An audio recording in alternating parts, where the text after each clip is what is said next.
Hello and welcome to the third event of Somewhere Over the Rainbow, Gender and Sexuality. Today we'll continue to engage with some of the issues we discussed last week around the matter of Black lives during the wonderfully thought-provoking events organised by Dr. Zain Yao. So a brief introduction to Audrey Lorde. A key figure in Black lesbian feminist thought, the self-described Black lesbian mother warrior poet, Audrey Lorde's work has been hugely influential on feminist thought and anti-racist writings and activism. Throughout her life, she emphasised the power of poetry and prose in fights for social justice. She was active in a number of movements in the US and elsewhere, including civil rights movements, women's liberation, and lesbian and gay liberation. Her transnational justice work had poetry at its core, and you'll get to hear her reciting her poetry in the film. She also believed deeply in the power of education, and you'll see her in action as a highly inspirational teacher. Some of her words may be familiar to you. Poetry is not a luxury. Your silence will not protect you. There is no such thing as a single issue struggle because we do not lead single issue lives. The master's tools will never dismantle the master's house. Caring for myself is not self-indulgence, it is self-preservation. And that is an act of political warfare. It is great that her words are deployed to such powerful effect in many protests and on the internet, but equally, we should heed her own desire, that we will also hear in the film, not to be mythologized. I encourage you to really engage with her words and work and her thought with the rigor and close attention that it deserves. She writes in an open letter to Mary Daly, and I quote, "The question arises in my mind, Mary, do you ever really read the work of Black women? Did you ever read my words, or did you merely finger through them for quotations, which you thought might valuably support an already conceived idea concerning some old and distorted connection between us? This is not a rhetorical question." End of quotation. So the film, A Litany for Survival, The Life and Work of Audrey Lorde, by Ada Gay Griffin and Michelle Parkinson, had its world premiere at the Sundance Film Festival in 1995 and went on to win major awards. And so this is a 50-minute version of the longer film that was then telecast on public television. It has a sort of time-travelling archive quality that might be unfamiliar to those of you brought up in a more digital age. You'll hear from Lorde predominantly, but also her contemporaries, other poets, her students, colleagues, her children. I just want to read you another quotation from her work, from The Transformation of Silence into Language and Action. I quote, "We can learn to work and speak when we are afraid in the same way we have learned to work and speak when we are tired. For we have been socialized to respect fear more than our own needs for language and definition. And while we wait in silence for that final luxury of fearlessness, the weight of that silence will choke us. The fact that we are here and that I speak these words is an attempt to break that silence and bridge some of those differences between us. For it is not difference which immobilizes us, but silence. And there are so many silences to be broken." And I hope that this contributes to breaking some silences at UCL. And I really hope you'll be able to stay on for the post-screening discussion with Dr. Victoria Shawonmi and second-year students Noella Kalasa and Dipali Foster, and I'll introduce all of our discussants more fully after the screening. Our discussion, like Lorde's work, will combine personal responses to Lorde's work, readings of her poetry, and a really important cross-generational and multiracial discussion about the legacy of Lorde's work and its relevance to the UK context, and also to activism at UCL. I hope you enjoy the screening.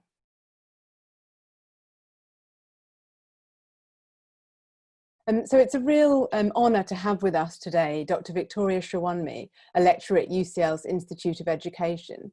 Her current research and teaching focus on two related themes, that of gender, education, leadership and empowerment, and secondly, young Black women's experiences of education in the context of their well-being. And she's published extensively in these fields.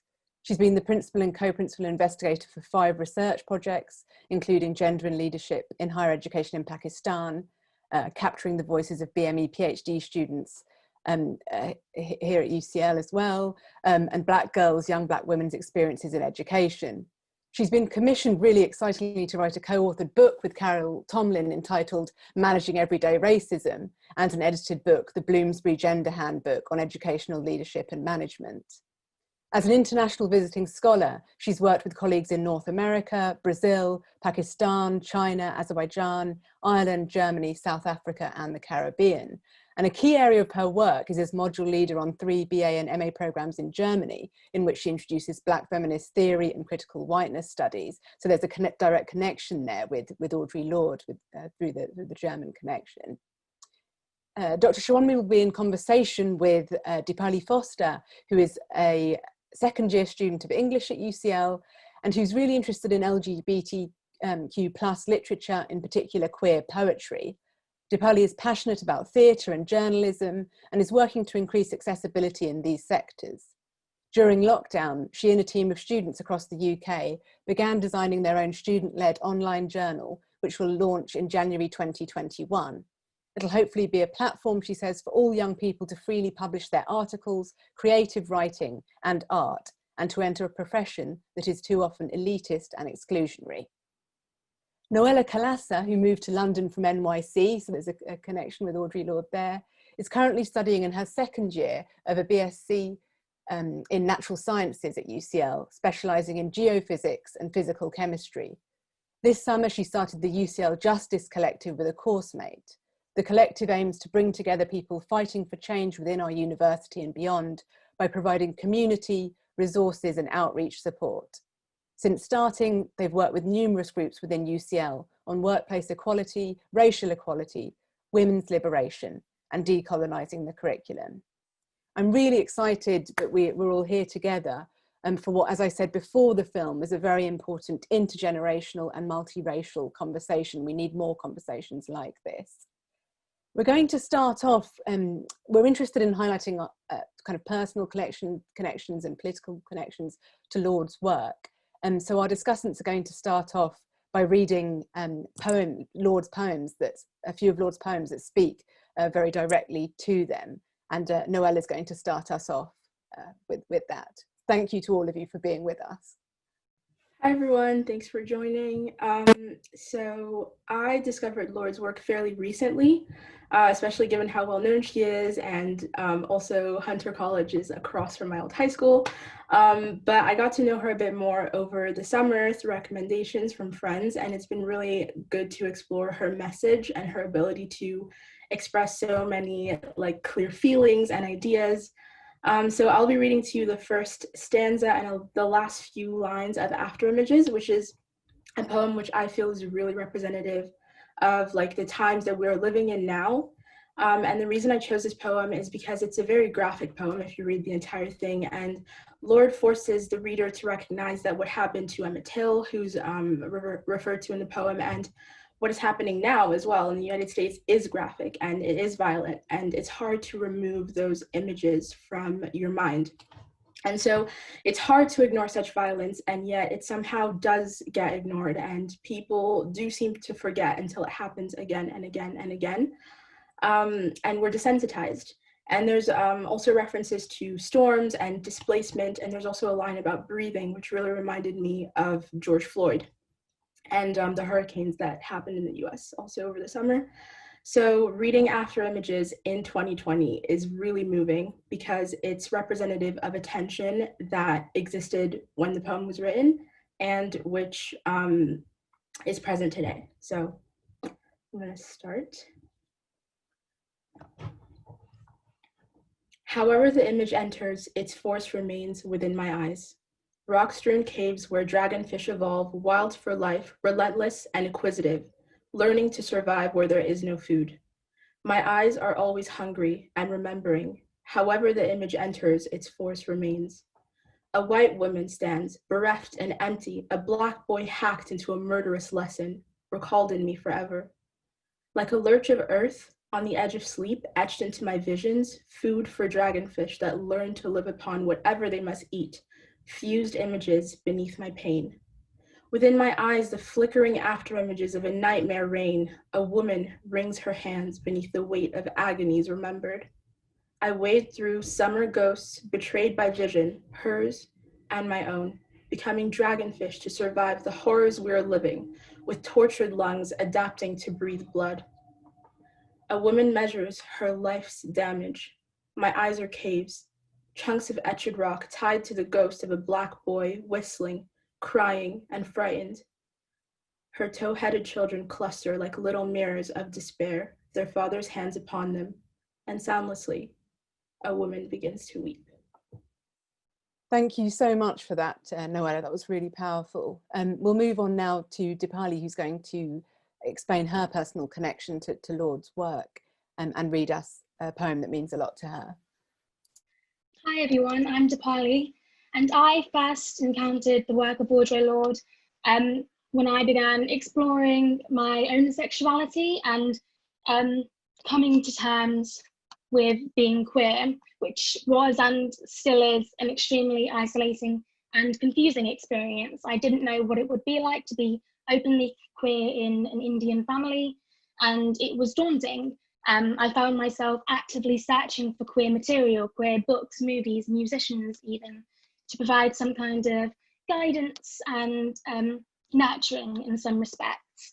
And I came across Audre Lorde's poetry collection, The Black Unicorn, and it played and is playing a huge role in my ongoing personal search, I guess.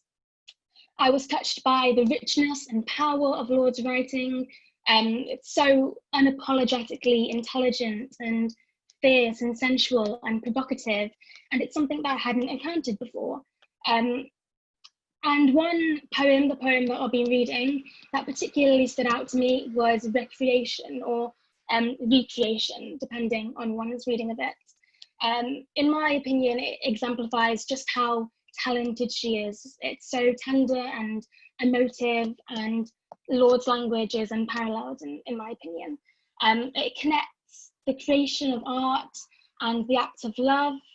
And it's really interesting in the poem. It's almost impossible to distinguish between a body of poetry and a body of another human.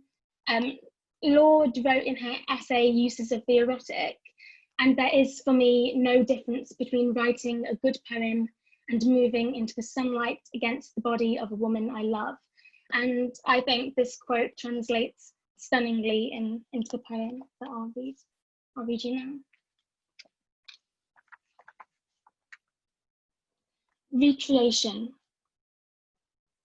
Coming together, it is easier to work after our bodies meet paper and pen. Neither care nor profit whether we write or not. But as your body moves under my hands, charged and waiting, we cut the leash. You create me against your thighs, hilly with images. Moving through our word countries, my body writes into your flesh the poem you make of me. Touching you, I catch midnight as moonfires set in my throat. I love you flesh into blossom. I made you and take you made into me.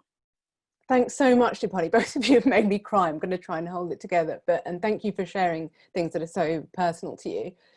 Now Victoria is going to share with us a poem that's important to her, and then she's actually going to contextualise Lorde's work and talk about its connection to Black British feminisms, and then that will lead into a discussion with Dipali and Noella. So over to you, Victoria. You know, my connection to Audre Lorde, I came across Audre Lorde quite a long time ago when I was on a women's studies course. And I suppose I'd been in London not that long really, and I'd grown up in Somerset and Devon, which is a very white area, and I'd never been a part of blackness at all.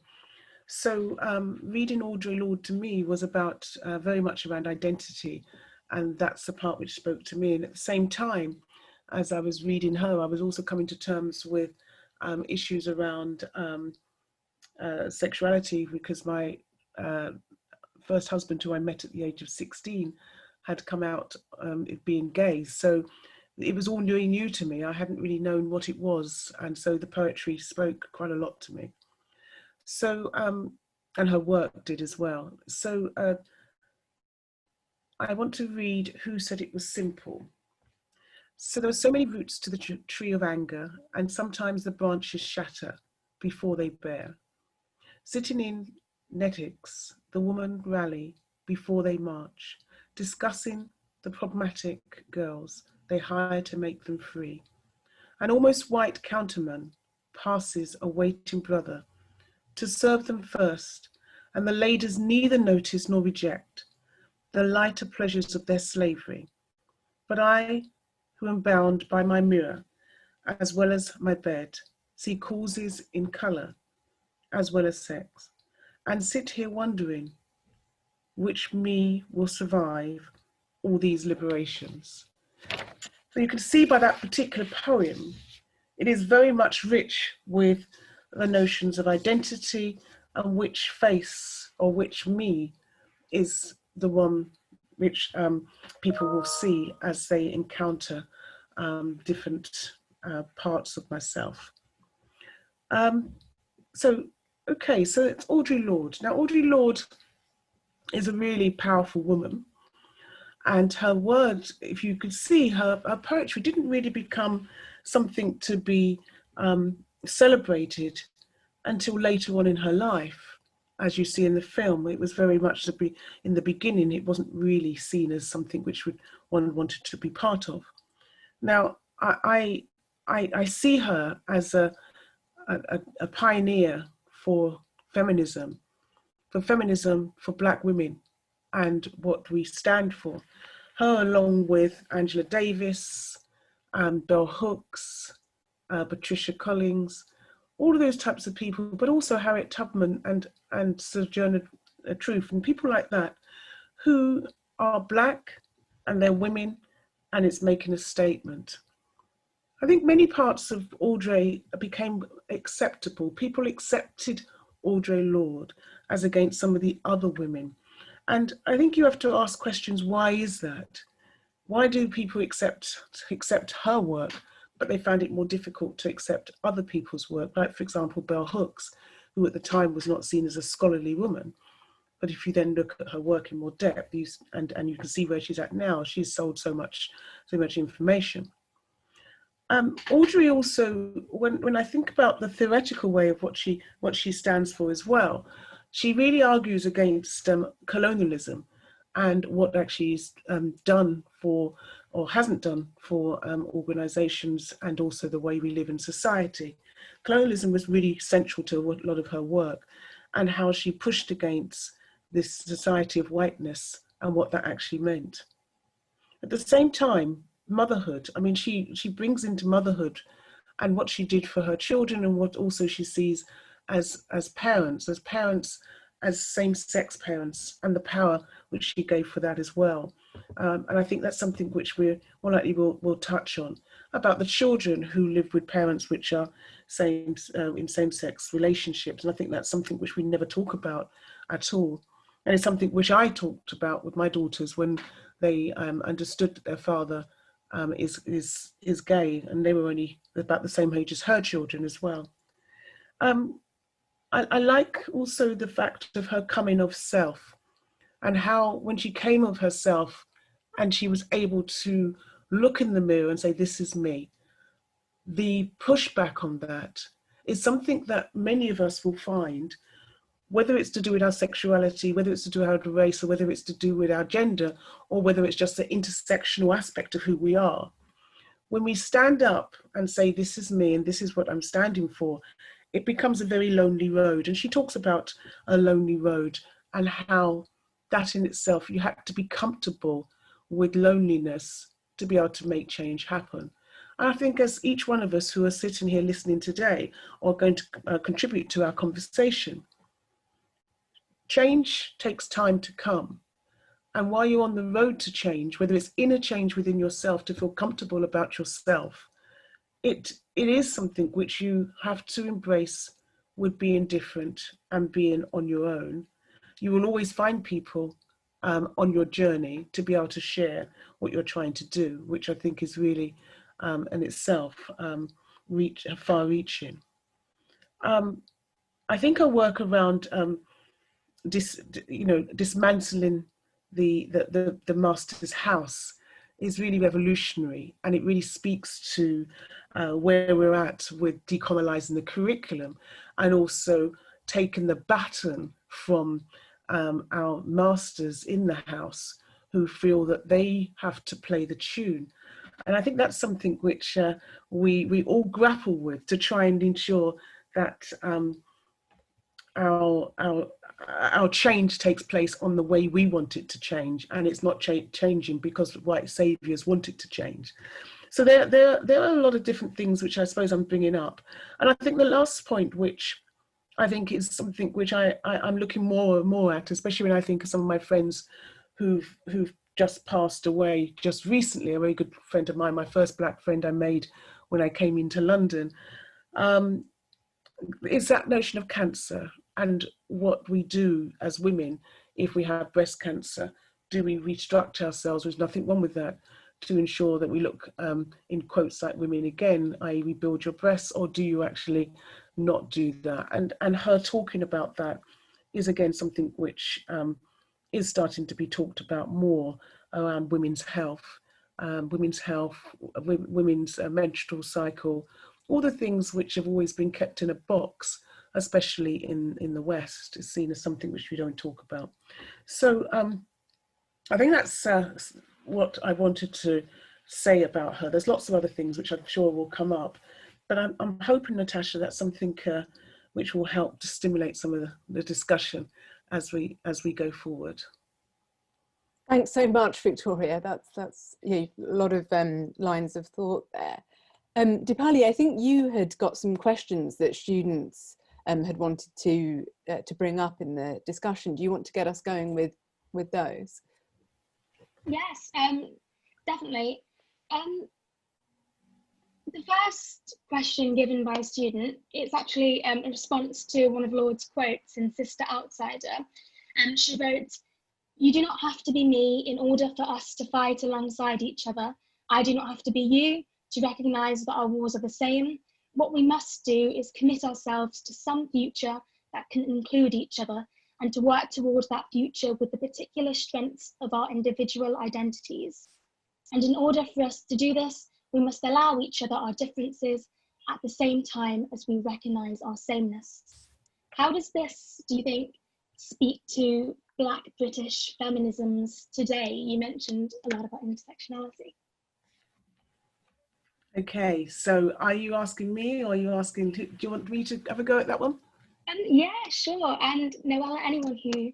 Okay, I think this is absolutely something which goes to the heart of feminism or womanism, depending what we decide to think about, depending where we're coming from. One thing you can't take away from the question is that we are all women. We are all women. Second point of it, which is the harder part, is when we say sisters on the outsider, and we need to look at our, we need to embrace our differences. I came with that discussion and thinking of that when I first came to London, thinking we are all women, because I grew up in a very all-white area. But I also started to understand that there are differences. There's differences how we unpack who we are as women.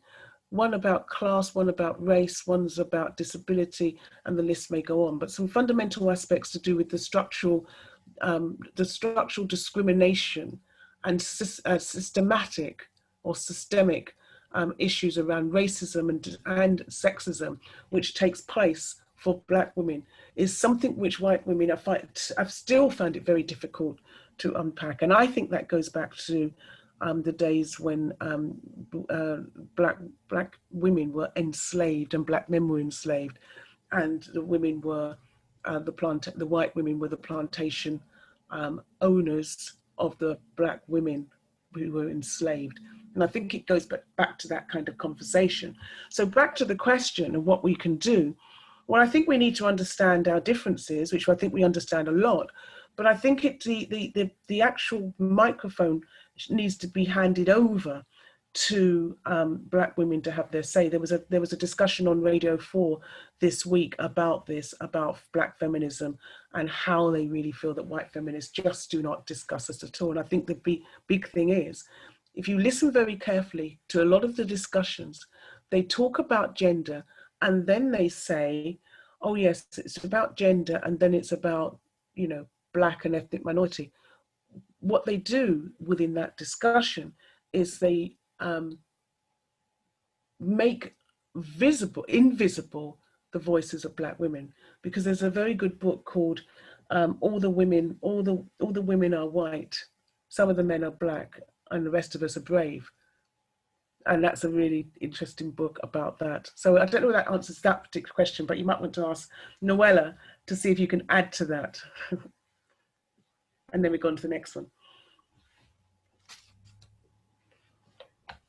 Something that I thought of when I heard the question is that Lorde kind of did talk about this in the screening earlier.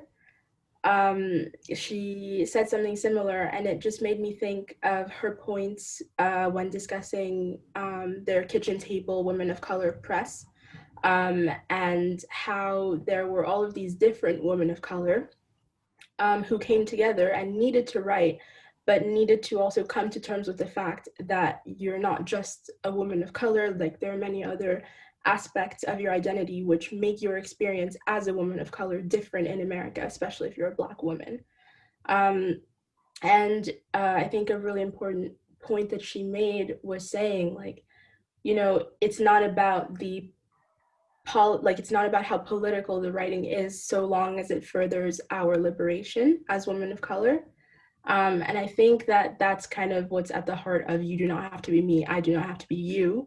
It's sort of like, it's more about how essentially like there's a need for collective care, collective collaboration within this community of women of color, and then within the wider community of women.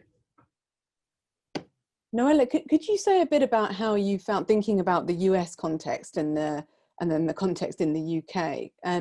How have you found alliances across women of colour function sort of similarly or differently in the different contexts? That's a very interesting question, and I'm not sure.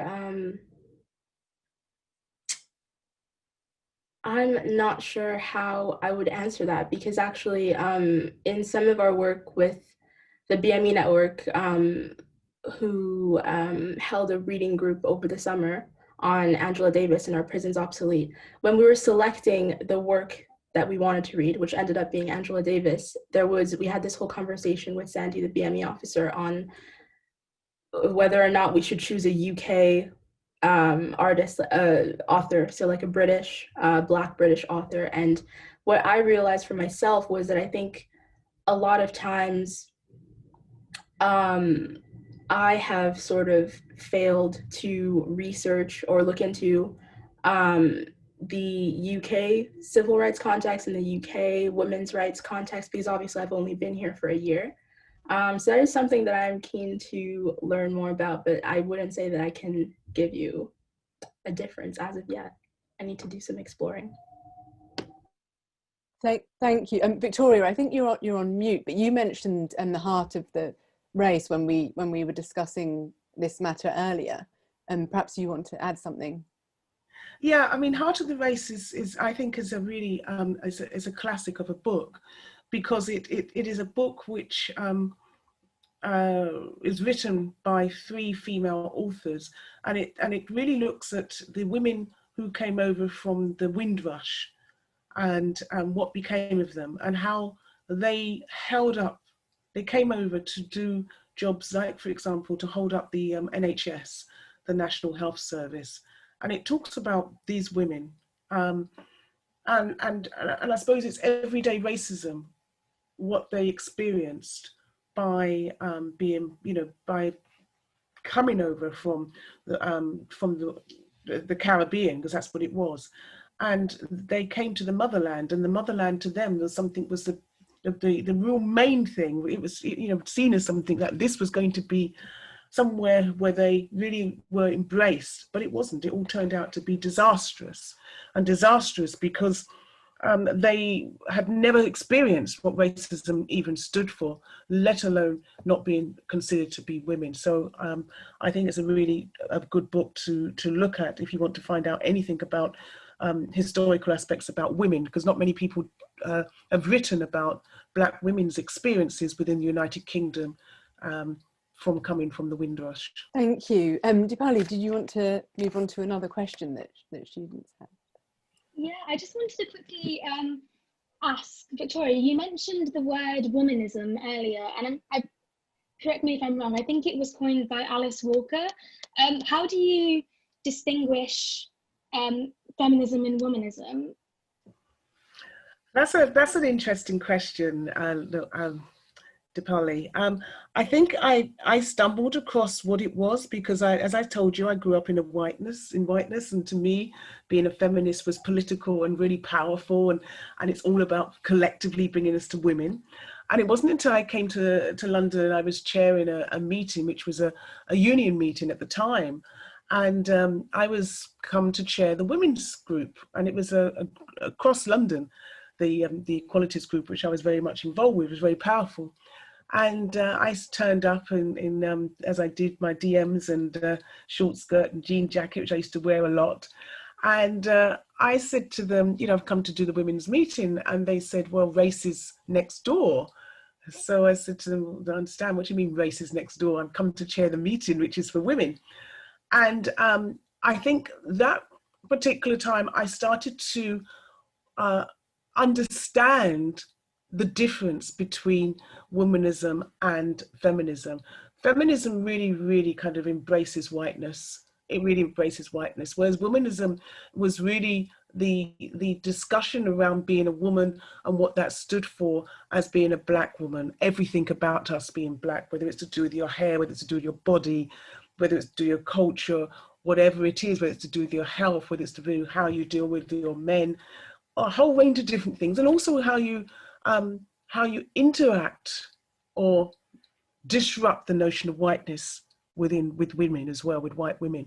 So I think there is this aspect of being a woman, and also being a lady fits very much with feminism, what that means. And unfortunately, I was brought up in that kind of context as well.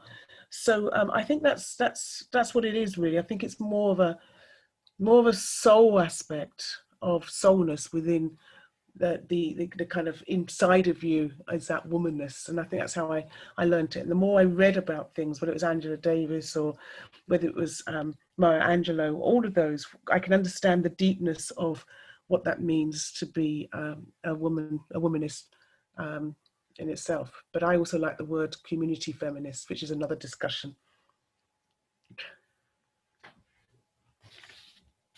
Okay, so is it back over to Natasha, or is it over to Noella? I don't mind. Or do we go on to another question? Noella, could you tell us a bit about, because you founded this Ucl Justice Collective, and I was just thinking, what are the main things that you're working on at UCL, kind of bringing us to our local context? Sure. So our main thing at the Justice Collective, the reason why the Justice Collective started was this 5 Steps Forward petition, which we put out at the sort of middle of the summer, which focused on making 5 changes basically within UCL, which we felt were related to anti-racism and like concrete ways to have anti-racist action at UCL. And so the first one and the main one that we are continuing to work on relates to decolonizing the curriculum. And then we had a demand on access and widening participation, so asking for it to be strengthened and also more included into the curriculum, because lots of students who are on courses aren't involved with the access and widening participation branches of their departments or faculties. And then also we had a demand relating to the eugenics inquiry being sort of communicated better to students in terms of what was being done. We had 2 buildings denamed, well, UCL denamed 2 buildings over the summer. And so we were asking for sort of more than this. So we wanted to know if students could have access to a better summary of the report and continue to be communicated with related to actions UCL was taking with respect to its history. And then we also had a demand on bringing UCL's outsourced workers in-house, because they continue to demand for insourcing. and parity. And actually a lot have been laid off since the university has closed a lot of its services. So they're continuing to fight with the IWGB. And then finally, we also had a demand related to welfare and support, which is a big issue at UCL. We have like 1/3 of UCL students reporting mental health issues. So those were sort of our main demands. And then at the moment, we're continuing to discuss with the Provost's office on decolonizing the curriculum. And we're also in talks with our department and other faculties on the kinds of work that they're doing. And I actually wanted to ask you guys how you felt we can decolonize arts and humanities and what was going on in your faculty, because obviously I'm from MAPS, and what was being done there. So I was actually gonna ask that later, but we can maybe discuss that now. Victoria, you probably have more of a kind of background in the history of what's been going on at UCL, having been here longer than the rest of us. How do you feel that what's happening now? We talked about this being a moment where we really need to grab the energy and really make the most of this moment that you described when we spoke before as being similar to when you were doing your masters, this real moment of power and the possibility for change. How this is obviously not a new thing. Could you maybe fill us in on some of the history? Yeah, I mean, I only joined, excuse me, we merged with UCL in 2016, but some of it was taking place in 2015. But I was at the Institute of Education, which was a standalone place on its own, in 2008. So I have been around quite a while.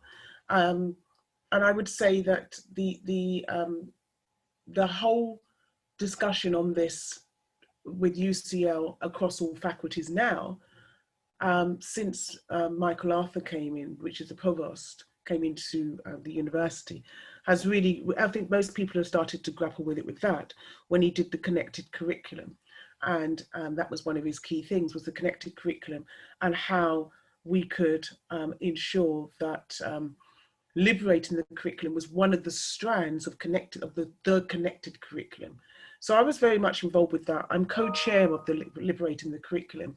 And that has really gone to the heart of how we can make the change happen, and make the change happen from departments to faculties to schools, or from schools, faculties, way down to departments, and then also to the students themselves.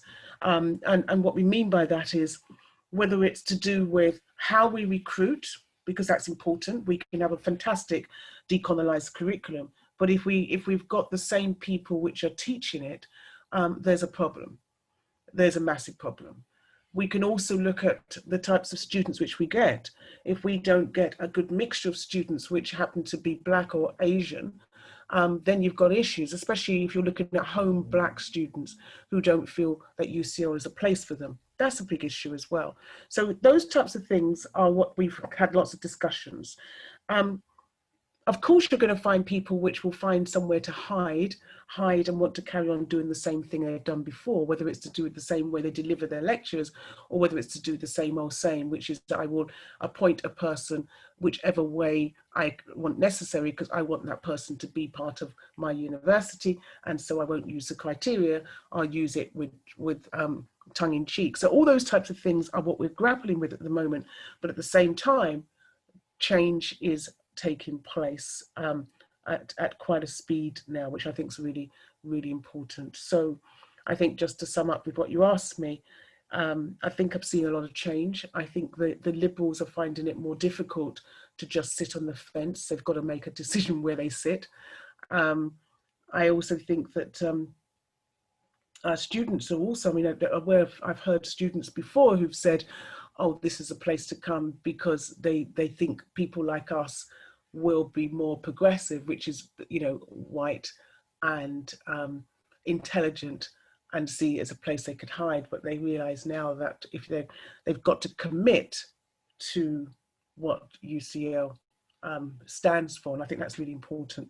So yeah, I think academics and students and all of our staff, professional staff, are all part of the change to make this a place which is for diversity, but not diversity in a liberal term, but really to make sure that the voices of difference are heard and accepted. Now, I talk for too long, but you know. No, definitely not. I was just wondering, just thinking about institutional transformation, because sometimes the issue can be around retention, I guess. So I guess getting staff in, if you are a academic of colour, person of colour, but then working in a predominantly white institution, often there is then a great sort of burden of labour on you to be the one making the changes. How do you think, I guess this ties in with the question of forming alliances, cross-racial alliances. What do you think of that, that the need to kind of change an institution and who that kind of falls upon? Because if you come into a predominantly white institution, often it is you that then is called upon to do that work, that then might lead to burnout, that then might lead to you leaving. What do you think of that kind of that dilemma, that dynamic? I think this is a crossroad we're in at the present moment. I think it's really important to have people which are allies. But in order to be an ally, you've got to do the work. And what I mean to do the work, you've got to do the work on yourself, because it's one step forward to put yourself forward as an ally. I want to be an ally. But it's a difficult, more uncomfortable step to look in the mirror and say, am I being an ally or am I being a white savior? That's a hard one, because it means you really have to look at, am I wanting to enable somebody, or do I want to sit back and be selflessness, be a selfless person, to be able to ensure that Noella or Dipali actually say things which perhaps makes me feel uncomfortable. That's a tough one. So in order to do that, you've got to do the work on yourself. And so I think the transformational aspect is really, really important. But what we don't want is people to do it because it gets them promotion or it gets them known in their research and all things like that. Because I think many of us, even if you're a lot younger than me, I mean, you could be like 16, like my daughter's age, or you can be 25 or 22 or 35. I think many of us are switched on to, with friends, work colleagues, student colleagues. You quickly start to know superficial stuff, and whether somebody's standing next to you because they want to be, they see you as an accessory when they invite you to a party, or they see you as an accessory when they want to say the right thing, so you don't see them as a racist. So I think those are the things which we have to get to grips with as we continue with this work, because we need allies and we need to be able to share the work, because it's emotionally draining. But what we don't want to do is give the baton to somebody and that particular person is driving the change. Does that make sense? We used to have a conversation about careerists who were equality professionals, let's use that word, who hadn't really experienced, I'm not saying you have to experience it, but really didn't get understanding the pain and what the pain really felt like.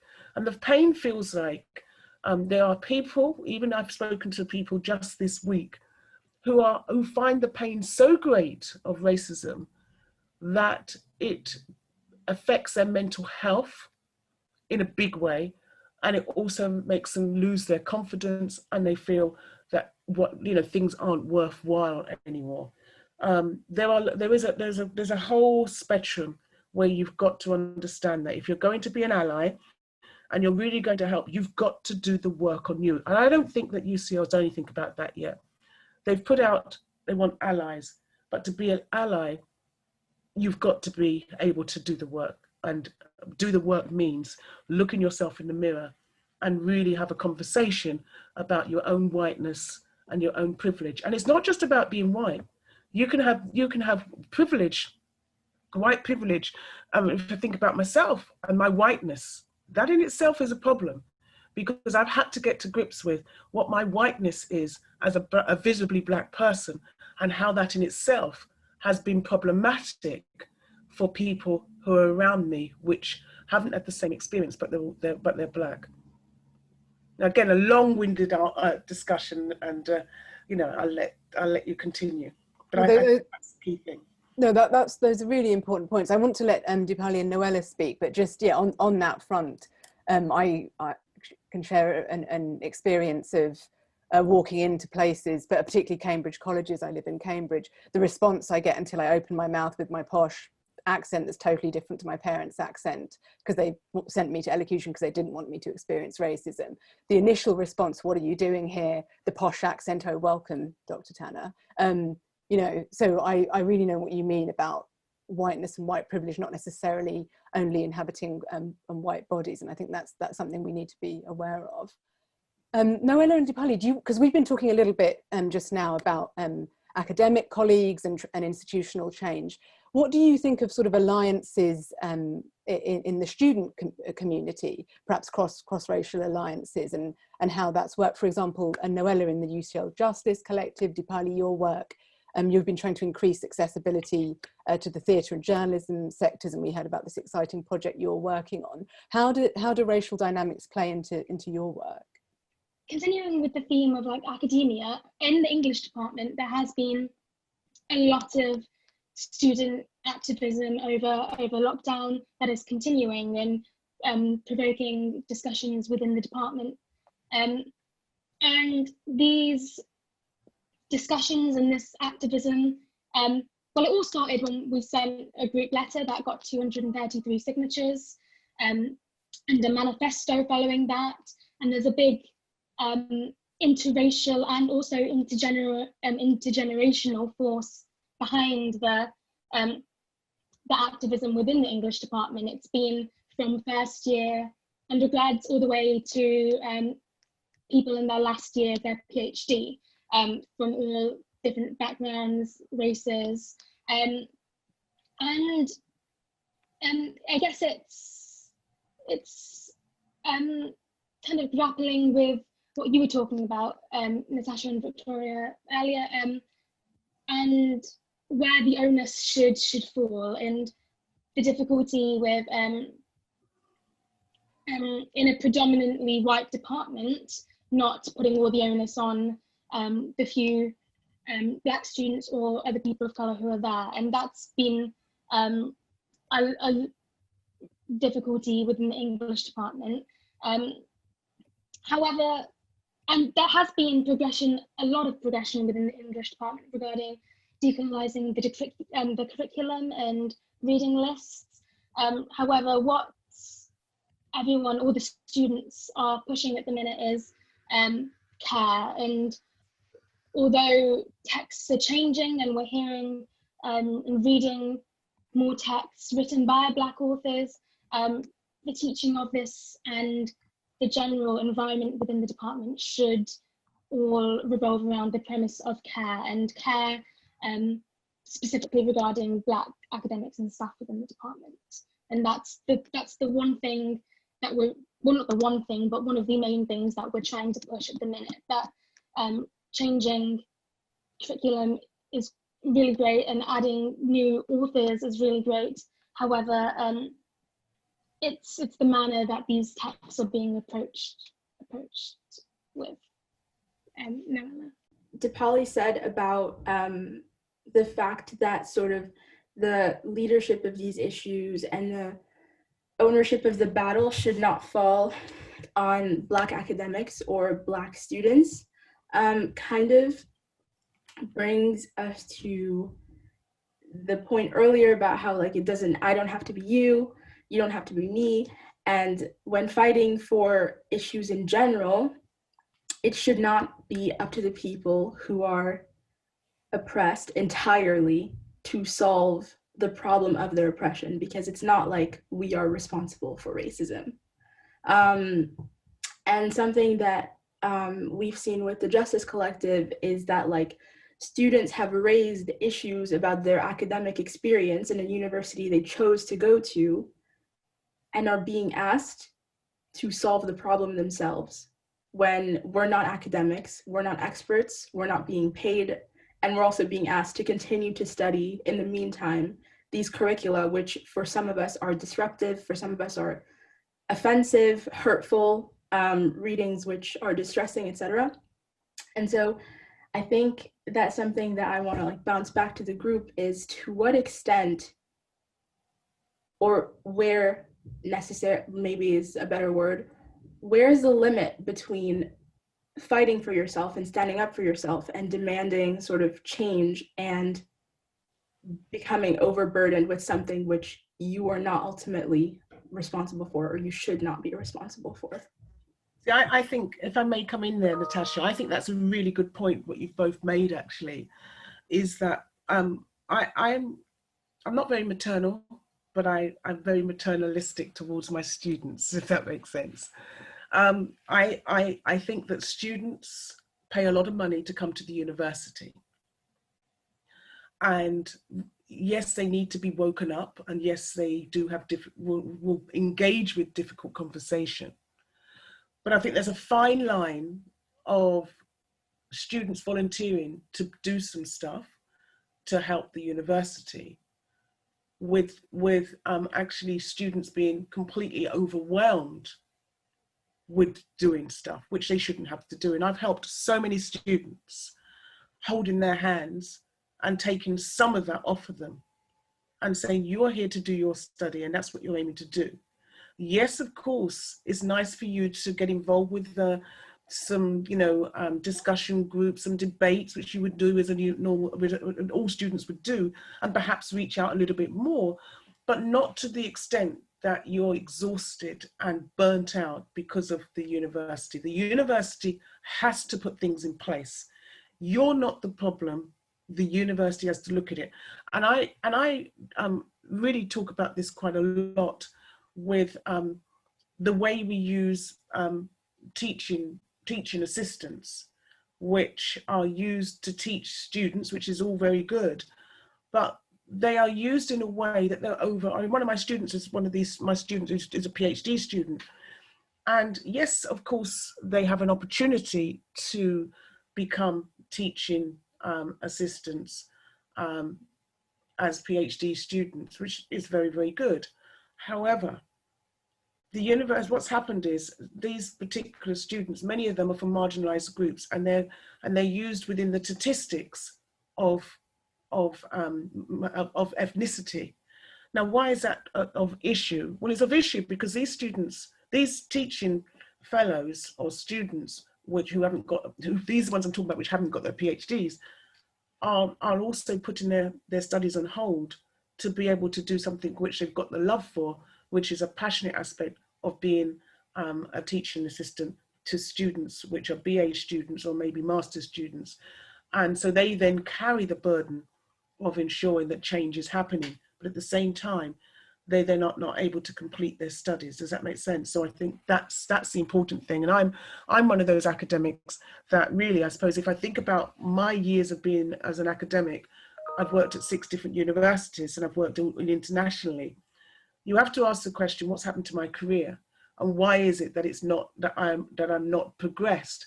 Well, it's because I've done what a lot of my students have done, or what the students have done, which is really put out the fire and ensure that this is a safe space for students to be in and other staff to be in, because it's a very, the academia and academic space is very, very hostile.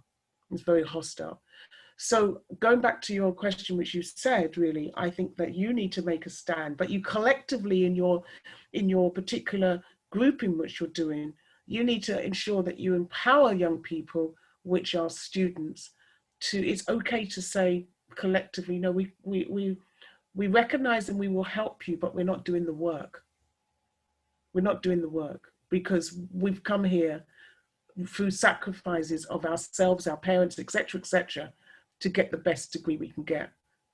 And I think that's what you need to hold on to as well. And that's not being rude, it's being honest, it's having that honest conversation. Collectively do stuff, but limit yourself.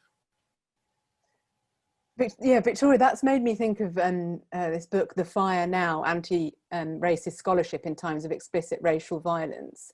And there's brilliant chapter in there, talking about the sort of contrasting kind of Virginia Woolf room of one's own, and it's these Kenyan scholars writing about how do you write if you don't have the privilege of space and time just to focus on your studies, on your research, if you're sharing a house with a load of activists. And in the end, they published this exchange of emails discussing these issues that I think is so instructive for students, both talking about, I'm worried about the quality of my work, I haven't had the time or the space to form a coherent thought, there have been more pressing political things to deal with.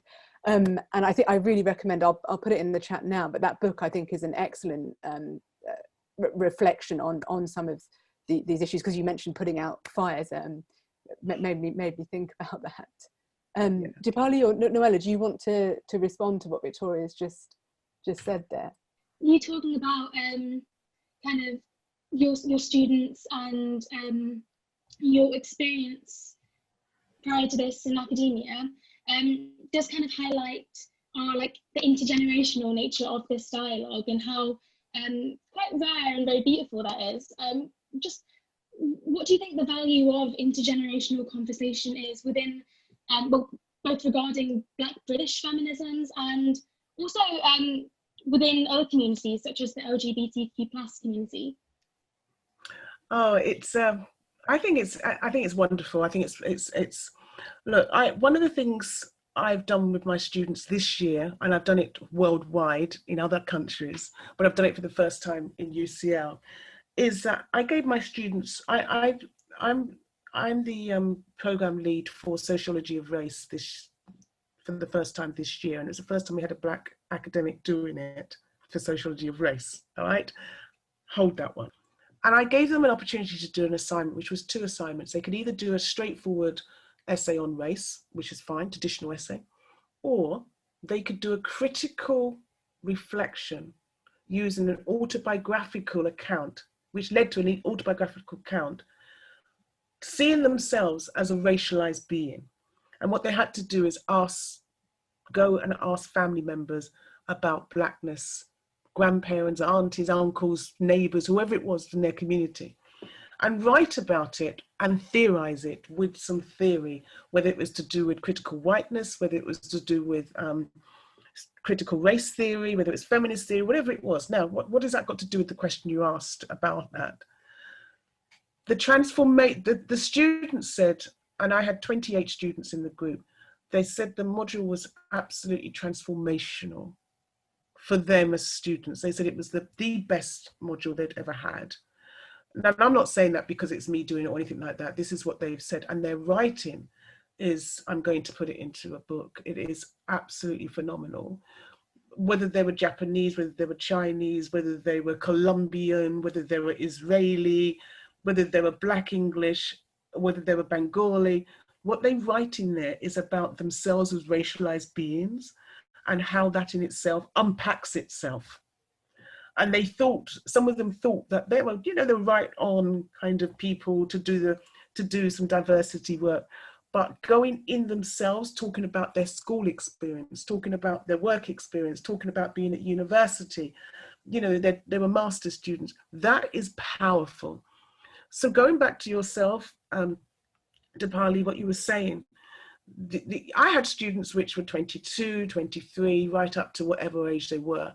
And the conversations were degenerational, but they were also international. They were international because they were coming from different cultures.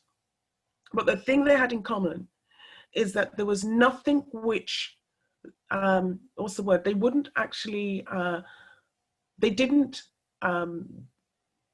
disregard anybody's experience. What they were able to see is from a lens, which is intersectional lens, that what was going on in Colombia to do with whiteness and what was going on with India to do with whiteness, and how if you're in India, you've got the caste system along with the colorism, the same thing in Brazil, the same thing with the UK. All of that was just magnificent.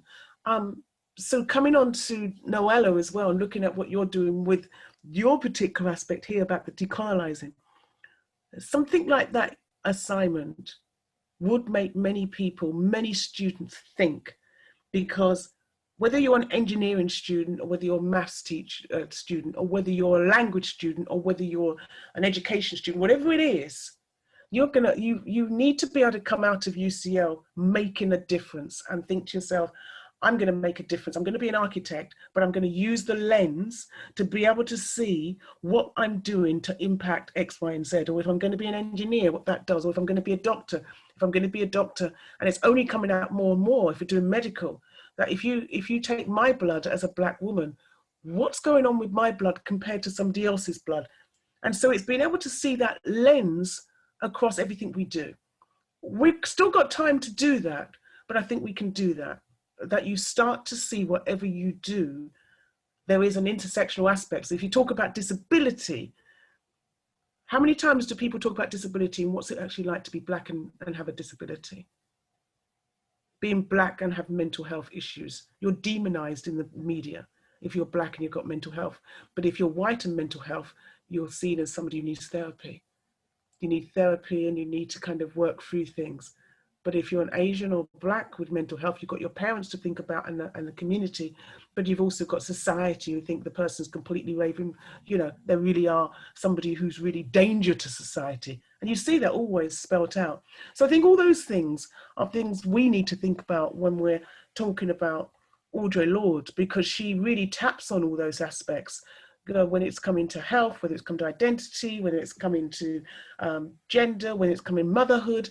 Look at motherhood. Look how motherhood's been treated in COVID.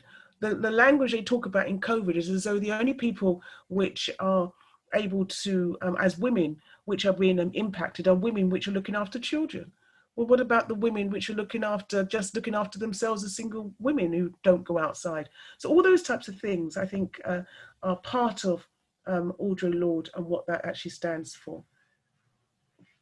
Thank you, Victoria, for bringing us back through that response to Audre Lorde. I'm just conscious of the time and people needing to get off. And Safi, I'm also conscious we didn't get to your question, but we'll keep the chat open so perhaps we can reply by text. But we wanted to finish with Audre Lorde's work and to celebrate our coming together here, the four of us, this intergenerational conversation, this multiracial conversation, and I really hope we'll have more of these. But we thought taking a litany for survival, the Audre Lorde poem after which the film is named, and reciting it for you collaboratively to bring this event to a close might be kind of a way to remember Audre Lorde's words and have them resonate with us. So a litany for survival. For those of us who live at the shoreline, standing upon the constant edges of decision, crucial and alone.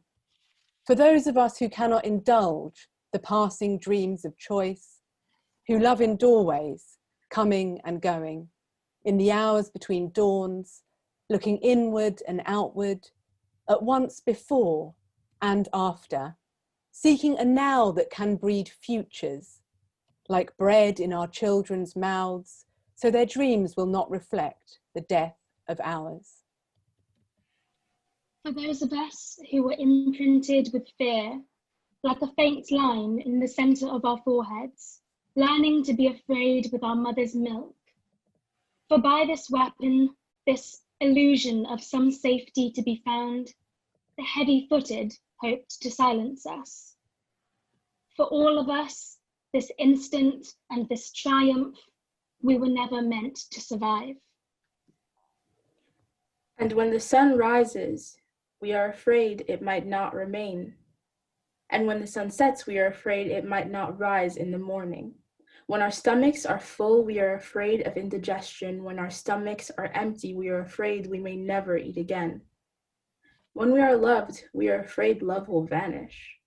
When we are alone, we are afraid love will never return. And when we speak, we are afraid our words will not be heard nor welcomed. But when we are silent, we are still afraid. So it is better to speak, remembering we were never meant to survive. Audre Lorde. And that's 1978, came from the, that's when that was done. Thank you so much to all of you for your time. It's been a real privilege to have you here with us. And I also just want to say thank you. There's a lot of hard work that's gone behind a lot of this whole programme.